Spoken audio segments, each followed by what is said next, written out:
Aujourd'hui, nous allons parler de deux courants de pensée quant à la perception d'un problème, d'une part par les riches et de l'autre part par les pauvres. Mais avant tout, je t'invite d'abord à t'abonner sur la chaîne, à cliquer la cloche de notification et à partager la vidéo de sorte que tout le monde parvienne à cette information. Moi, c'est Laurent Boyo, je suis pharmacien de formation et de carrière. Cette chaîne a pour but ultime l'entrepreneuriat et l'éveil de la conscience africaine. Alors, pour revenir dans les vifs sujets, nous avons deux courants de pensée. Il y a de ceux-là qui conçoivent un problème comme étant un blocage, et cette classe de pensée est dédiée aux pauvres. Et il y a aussi une classe de pensée qui conçoivent un problème comme étant une opportunité. Et cette classe de pensée est dédiée aux riches. Alors, abordons d'abord les courants de pensée perçus par les pauvres. Quand il y a un problème qui surgit dans la société, dans nos différentes familles, dans nos différents milieux de vie, les pauvres ont tendance à percevoir un problème comme étant un motif de blocage. Et quand il y a un problème qui surgit, les pauvres s'arrêtent. Son cerveau étant programmé à la pauvreté, ne va plus travailler, ne va plus fonctionner pour surmonter l'obstacle qui est présenté devant lui. Et c'est ce qui fait que, surtout dans les contextes africains, nous avons tendance à attribuer l'avenir d'un problème comme étant un sort qui nous est jeté par des personnes méchantes, des personnes de mauvaise foi. Et c'est de là que fait une intronisation de la sorcellerie. Les sciences occultes, les incantations familiales, environnementales et de toutes les personnes qui nous entourent. Donc, les pauvres, tant qu'ils n'ont pas encore fait une programmation de leur cerveau, de sorte que un problème puisse être transformé en opportunité, ils resteront toujours pauvres. Et nous, en Afrique, la conception est comme telle.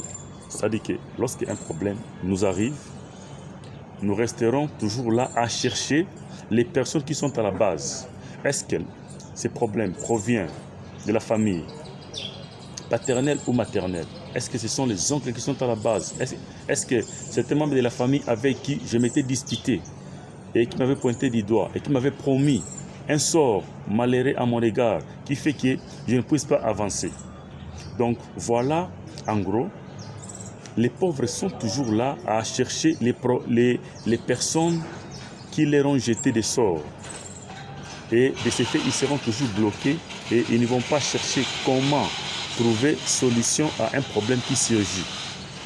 Et la tendance sera toujours à jeter les sorts aux autres au lieu de faire une remise en question sur ce qui est arrivé pour redirectionner les choses. Ils seront toujours là à accuser les autres, à donner tort aux autres. Donc, toi qui es dans cette classe, toi qui es dans ces courants de pensée, je t'invite déjà, après avoir suivi cette vidéo, de prendre des mesures, de prendre des précautions pour voir dans la mesure du possible comment peux-tu faire pour virer ce camp de conception et passer dans les courants des riches qui pensent qu'un problème, une fois arrivé, il faut le transformer en opportunité pour aller de l'avant. Donc déjà, dans cette première classe de pensée, il est de noter qu'il faut d'abord faire une programmation de la pensée, une programmation du cerveau. Comme je l'avais dit tantôt dans une de mes vidéos, que l'investissement meilleur qui puisse exister sur Terre est l'homme. Donc, il faille d'abord investir en l'homme. Si l'investissement en l'homme s'avère indispensable, c'est à partir de là que nous serons capables de transcender de cette étape de perception négative à l'étape de perception positive. Donc déjà, dans cette première classe, il s'agit de cette manière. Donc, il est possible de quitter ces mondes de pensée, ces courants de pensée. Il est possible c'est seulement si nous nous décidons, c'est seulement si nous faisons inculquer dans nos cerveaux les valeurs positives et en chassant les valeurs négatives. Et cela nous permettra de faire une reconversion, de faire une mutation des pensées pour que nous puissions intégrer en nous les pensées positives. Alors, quant au deuxième courant de pensée, c'est un courant qui est réservé aux riches. Les riches sont des personnes avec qui, quand il y a un problème qui surgit dans la société, pour eux, c'est un meilleur moyen qui leur permet de se faire fortune, non seulement de se faire fortune, mais ils auront la tendance de transformer ces problèmes en opportunités. Et de cette opportunité découlera maintenant un succès. Par exemple, si nous voyons la dernière pandémie qui nous est parvenue, qui est la COVID-19. Cette pandémie a donné une opportunité aux décideurs, a donné une opportunité aux fortunés de pouvoir transformer cette opportunité ou ces problèmes en production de richesses.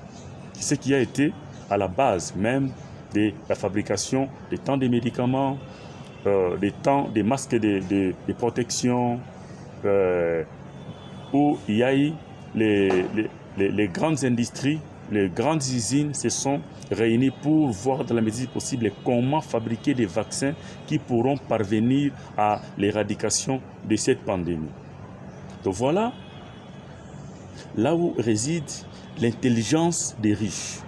Donc, ils ne sont pas allés gauche à droite pour incriminer qui est à la base de cette apparition de la maladie.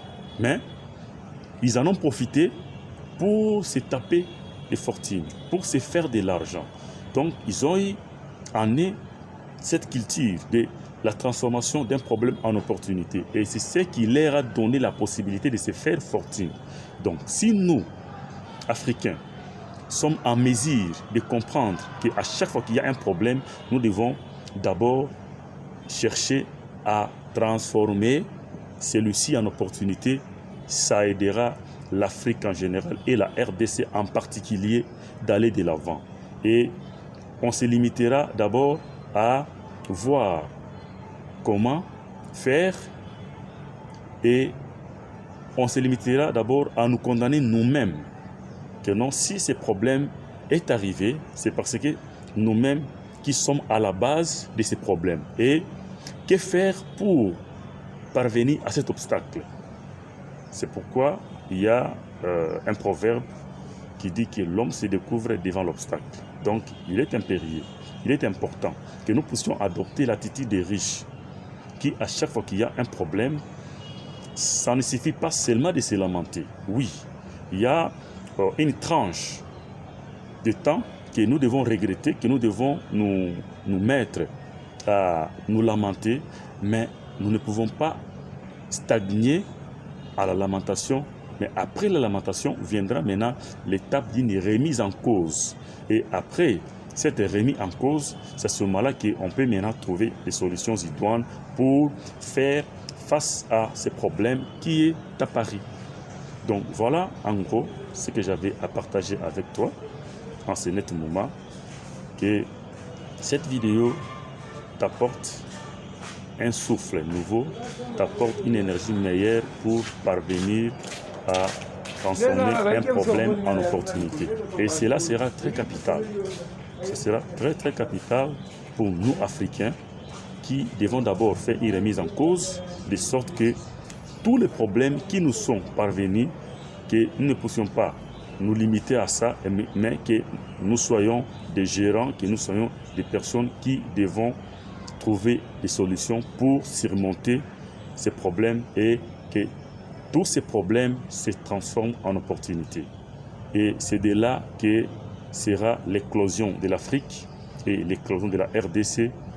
Et cela rendra de plus en plus nos pays africains une émergence capitale et certaine. Je te remercie beaucoup d'avoir pris ces petits moments pour me suivre. Ensemble unis, certes, nous vaincrons. Et que Dieu bénisse l'Afrique en général et la RDC en particulier.